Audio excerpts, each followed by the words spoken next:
On est en 2025. On parle IA, colonisation de Mars, voitures volantes. Le futur, c'est maintenant. Alors, la religion? C'est pas un peu ringard? Un truc de grand-mère? De bouquins poussiéreux? Détrompe-toi. Plus de 60% des gens sur Terre croient encore en quelque chose de plus grand. C'est énorme. Alors, comment ça se fait? Dans un monde où on a réponse à presque tout, pourquoi cette soif d'invisible, de spirituel? Accroche-toi, on plonge dans le mystère le plus ancien de l'humanité, avec un filtre 2025. Imagine nos ancêtres. Pas de Netflix, pas de météo sur smartphone. Juste la nature en mode hardcore. L'éclair? Un esprit en colère. La maladie? Une malédiction. La mort? Le grand point d'interrogation. Pour survivre, l'humain a dû donner du sens. La religion, c'est né là. C'était l'explication de l'époque.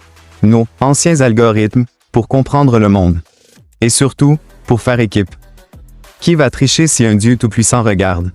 La religion, c'était le premier réseau social, la première constitution. Et le Dieu des religions du livre? Spoiler alert. Au début, il n'était pas toujours peace and love. Souvent, c'était un boss de guerre qui protégeait sa team. Puis, il est devenu le Dieu global, l'omnipotent, l'omniscient. Un sacré rebranding? Non, mais avec des questions à la clé. Pourquoi le mal si Dieu est si bon? Le début des prises de tête philosophiques. Ok, stop le folklore. Et si la foi n'était pas juste une histoire de culture, mais un truc, câblé, dans notre cerveau? Les scientifiques se sont penchés sur la question, et les résultats sont bluffants. Quand on prie, quand on médite, certaines zones du cerveau s'allument. Des zones liées à la peur, à l'empathie, à notre besoin de ne pas se sentir seul. Ça veut pas dire que Dieu est une invention du cerveau, mais que l'expérience spirituelle, c'est du costaud pour nos neurones. On est fait pour ressentir le divin, ou du moins, pour réagir à des concepts similaires.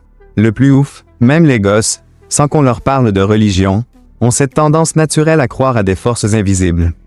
Genre, le vent nous parle, les arbres sont vivants. C'est ce qu'on appelle le HADD, l'hyperactivité à détecter les intentions. Notre cerveau est tellement doué pour voir des agents partout, genre, attention, un prédateur caché, que parfois, il en voit aussi là où il n'y en a pas. Ça aurait pu être un super starter pour la religion. La religion, c'est comme un couteau suisse.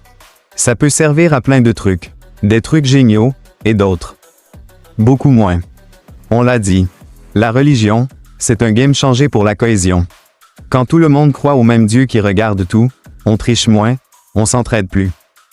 C'est le super pouvoir de la confiance. Regardez les assauts humanitaires, les communautés qui s'épaulent. Beaucoup sont nés de la foi. C'est le côté « ensemble, on est plus fort ». Mais attention, l'histoire, c'est aussi un cimetière de guerres menées au nom de Dieu. Les croisades, les guerres de religion. La foi, ça peut aussi devenir une arme, un outil de pouvoir pour diviser, contrôler. Quand on instrumentalise le divin pour des intérêts très humains, ça peut vite dégénérer. La religion, alors, devient un marqueur d'identité trop fort, qui empêche le dialogue et allume la mèche des conflits. Ok, faisons un tour du monde rapide des tendances, foi. 2 ambiances, 2 continents. En Europe, c'est la grande vague de la sécularisation. Les églises se vidant. On n'est plus rationnel, on a les lumières dans le sang. La science a pris le relais des explications. Et puis, soyons honnêtes, les scandales. Ça n'a pas aidé l'image des institutions. Mais attention, ce n'est pas « game over » partout. Chez les jeunes musulmans en Europe, par exemple, la foi, c'est souvent super important. C'est un ancrage identitaire dans un monde qui bouge vite, un repère dans une société multiculturelle. La religion peut devenir une force pour se sentir exister et appartenir. De l'autre côté de l'Atlantique, aux États-Unis, c'est pas la même limonade. La religion est partout, hyper présente. Les évangéliques conservateurs, c'est une force politique énorme. Ils pèsent sur les débats, de l'avortement au droit LGBTQ+. Et en face, la team des athées militants s'organise aussi, avec des voix fortes. Résultat, une polarisation de fou. La religion, là-bas, c'est pas juste une affaire privée, c'est un champ de bataille politique et idéologique. Alors, la religion institutionnelle est-elle sur le déclin? Peut-être. Mais la quête de sens, elle, est éternelle. C'est un truc profondément humain. Le truc paradoxal, c'est que les dieux ont besoin de nous. Sans croyants, sans rituels, sans communauté pour les faire vivre, les dieux finissent aux oubliettes. C'est nous qui les rendons réels. Et tant qu'on aura besoin de comprendre pourquoi on est là, de trouver une place, de faire face à l'inconnu, cette soif de spirituel ne disparaîtra jamais. La spiritualité du futur, elle sera peut-être moins Église et plus esprit. Elle prendra de nouvelles formes. Méditation, pleine conscience, connexion à la nature, développement personnel, quête de sens via la science ou l'art. Mais le besoin fondamental de donner un sens à notre existence, ça ne sera jamais has-been. Que tu sois croyant, athée, ou que tu ne saches pas trop. Ce voyage nous rappelle que la foi et la quête de sens sont au cœur de qui nous sommes. Elles façonnent notre histoire, nos sociétés, nos vies.